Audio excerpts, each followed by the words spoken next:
Helen, great to see you, and here we are in the council chamber. What better place to be having a conversation about council candidates than being in this room, a room that you spent a lot of time in as a councillor and deputy mayor over the last 12 years. Is there anything in particular that you want to say about being in this space? The opportunity to really help mould the community and what our future is a great little district, and you can only do it if you run, hopefully get on, and then you have your say and can really be in control of help control the direction.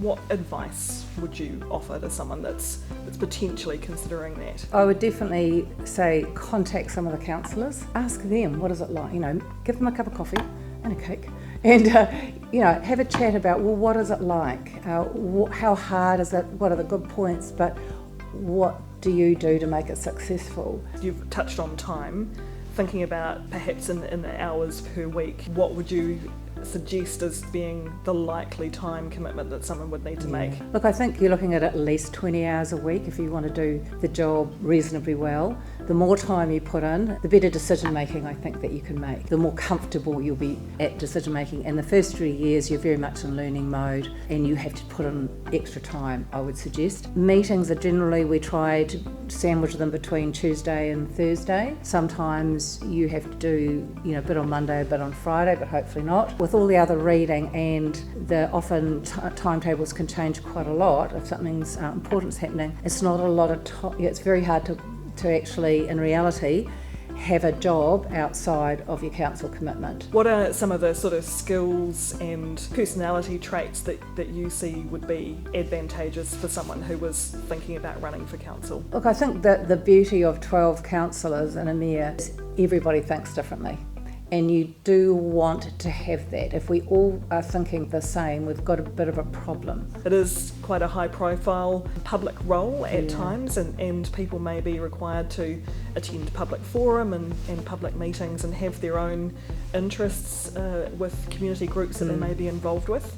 So I wonder if you wanted to tell us a little bit more about that. I've always tried to have a very open mind on any one issue. I've always tried to be very polite to the public, no matter what they might say to me. That is important, I think. I certainly don't know all the answers. We're always asking the community, what do you think? And then you've got to analyse that and be prepared to change your opinion. And certainly I've changed my opinion on quite a number of things. And I think that's one of those soft skills that is really important. You've got to be tenacious. Look, I think it helps to have a business background because, again, we're one of the biggest businesses in Whanganui.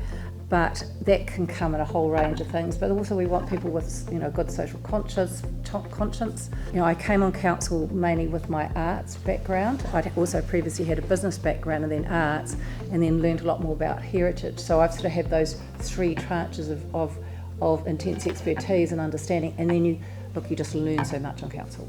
But you're not there to just say yes because the community says yes. You are here to analyse in depth and make a decision, even if you think it's going against what the majority might think. I guess that kind of leads quite nicely into people running a campaign and perhaps thinking about some tips that you might like to offer people, or some guidelines about how to run an effective campaign, particularly for people that have never put their hands up to run for council before, and also thinking about how you manage some of those social media interfaces with the public as well as part of your campaign, but also once you get elected.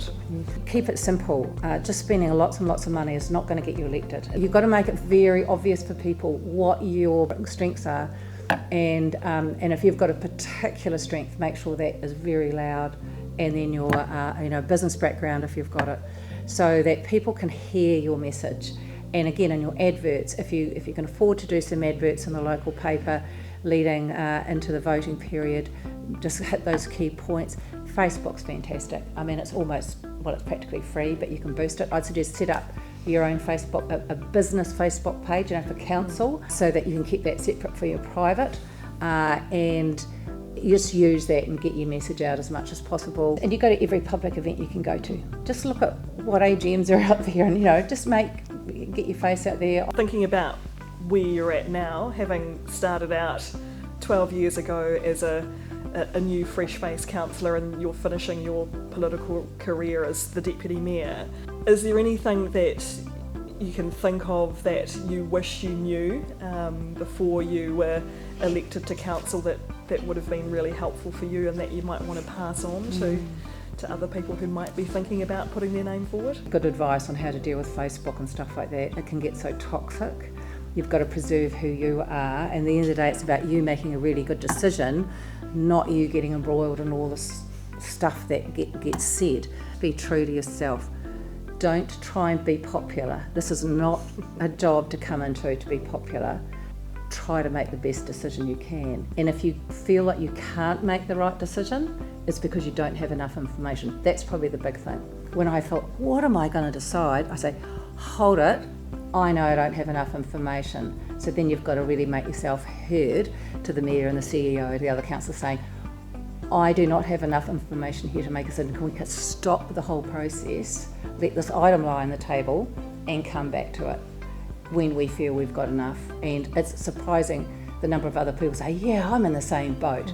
So I've never been afraid to say, I've got a problem here, because it's a lot of people will sit there quietly and not say it, and they're feeling the same thing. It's a great little gold nugget right there. That's a brilliant piece of advice for anyone, whether you're running for council or not, that always ask for more and don't be afraid to ask for help if you need to. Just thinking about life outside of council, Helen, and talking about the importance of having a bit of a balance with the time commitment that is required here and what else people might have in terms of their own personal and work commitments.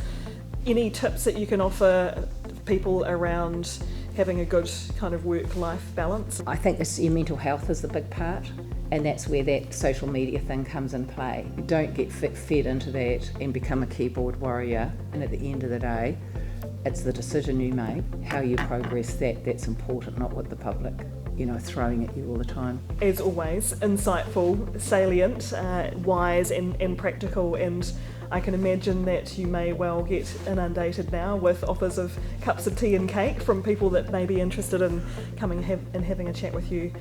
So yeah, we look forward to seeing who puts their names forward. And any final words from you, Helen, about offering words of encouragement?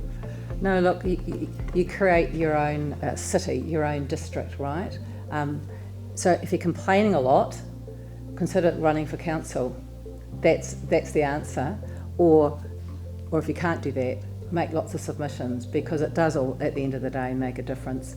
We can't make good decisions around this table without that feedback. Just get out there, do it, and I really like carrot cake, actually, if anybody's interested. Brilliant. Thank you. Thanks, Carla.